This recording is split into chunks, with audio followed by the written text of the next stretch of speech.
I always been interested in how technology works since I was a child. My career goal right now is to establish myself as an IT auditor with a focus of GRC, which is governance, risk, and compliance, while also working towards becoming a CCA, helping organizations stay compliant in the Department of Defense.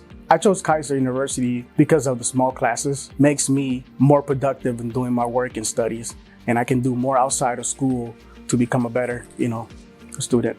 I mean, my journey's been great. Being in here, talking to professors, not just teaching, the knowledge from the book, but actually give them their professional opinion. It's not just getting a degree, but preparing you for the future, understanding what's really out there. Technology is advancing every day. It's constantly changing. So you have to be studying, not just in classroom, but outside of school. So you have to keep up every single day to keep up with the industry.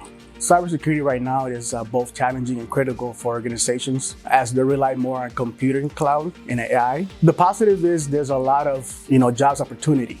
Network with people, talk to people in the professional, understand the industry, because the knowledge doesn't stop inside of Keiser. It's also outside, meeting professionals who understand the field and what is going on so you can become more knowledgeable. So happy Cybersecurity Month.